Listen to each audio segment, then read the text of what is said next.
So good morning. We've just heard about the state of our infrastructure with budget shortfalls requiring city-states and the federal government to look for ways to do more with less. With our road network containing more than 4 million miles of public roadways, we're here today to talk about pavement preservation, or as the topic states, the power of pavement. So Mark, to get started, can you tell us about the pavement preservation concept? Certainly, Maureen. Thank you. It's a pleasure to be here and part of this important discussion today. We appreciate that opportunity.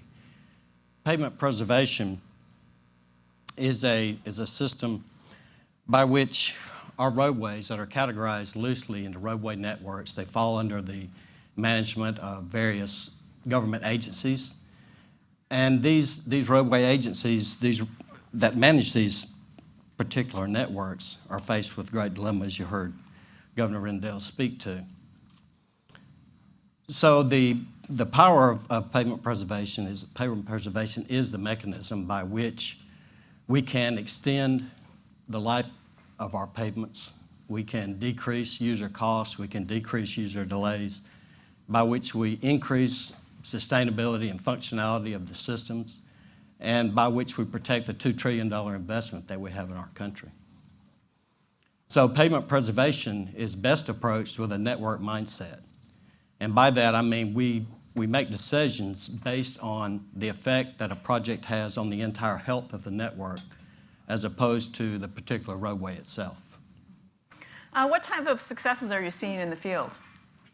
Well, Maureen, from across this country, from states in federal parks and lands, states from Oregon to Michigan to Kansas, from cities from Fairfield, Connecticut to Columbus, Ohio, from counties as large as that of LA County, California, to smaller counties like Elmore County, Alabama.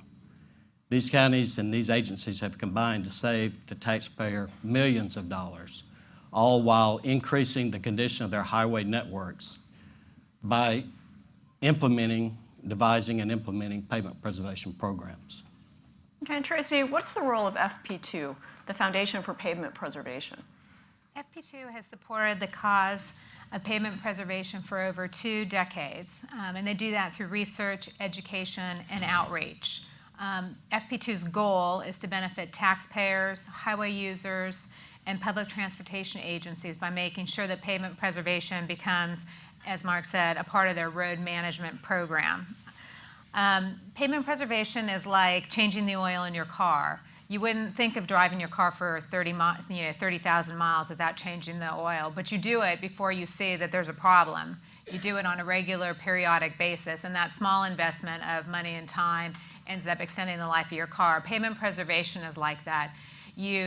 Before the average motorist would see wear on a pavement, it would be time to put down a pavement preservation treatment, and that quick to lay, inexpensive treatment will extend the life of the road.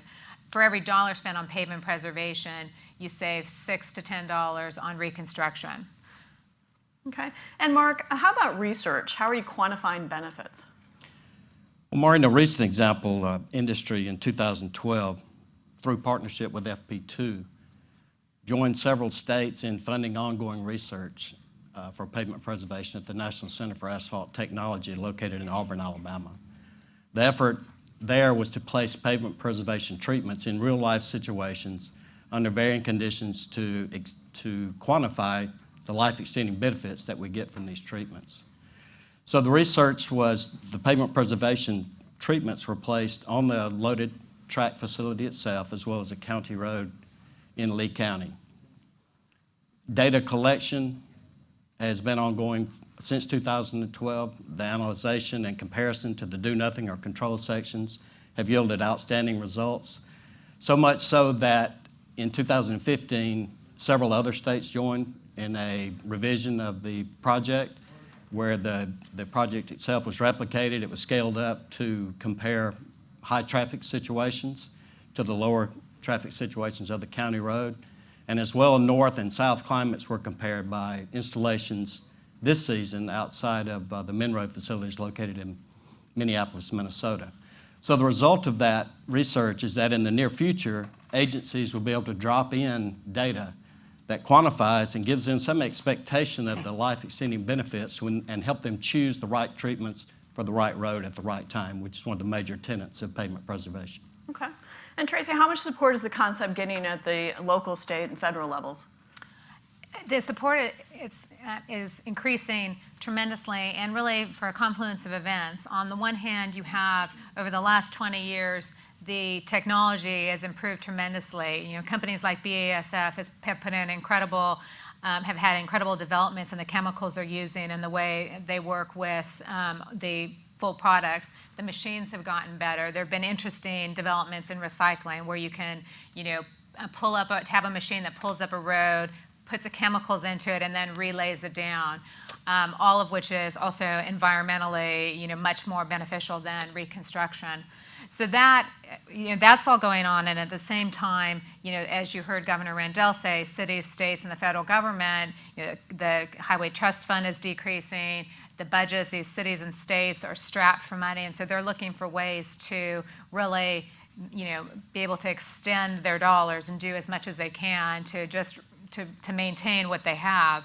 And so those two, when you put those two things together, it really has, pavement preservation is becoming, more and more popular with state and local agencies. Mm-hmm. Additionally, the MAP 21 reauthorization legislation that passed a couple years ago with its performance measures and emphasis on asset management and pavement preservation, there was a real emphasis for pavement to utilize pavement preservation.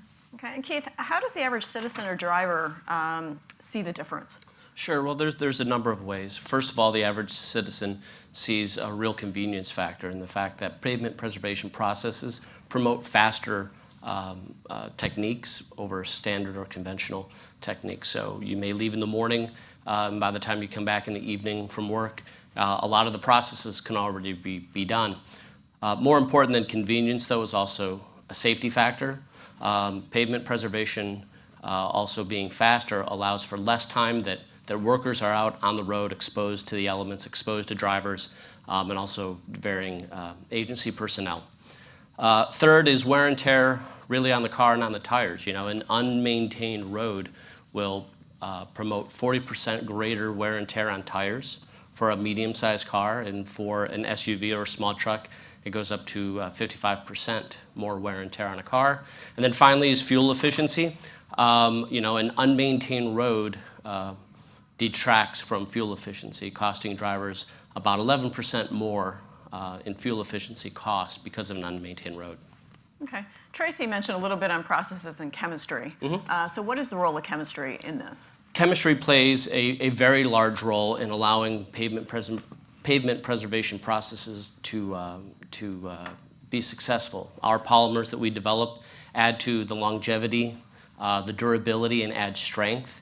And our research has in the past and will continue to protect the lifespan of our structures, promote safety, and prevent catastrophic failures. Okay. And to wrap this up, Tracy, what do you expect with pavement preservation moving forward? As Mark said earlier, pavement preservation has been used as a tool, and what we hope to see is that as opposed to it just being a tool that agencies use, we hope that it becomes more of a part of the public agencies' planning process, so that they can get to the place where they can fix their poor roads and increase their capacity. But they can only really do that if they can get ahead of maintain their roads and extend the life of the roads that they have, so that they can save that money and then utilize it for these roads that are more problematic. And it really takes a change in mindset away from the worst first, let's take care of these roads that are look problematic, to a more macro view of your asset base. And we're tremendously hopeful that the new administration and Congress, they've talked about investing in the infrastructure. So we're hopeful that they will do this and do it in a sound manner that will promote things like smart tools like pavement preservation. Okay, thank you very much.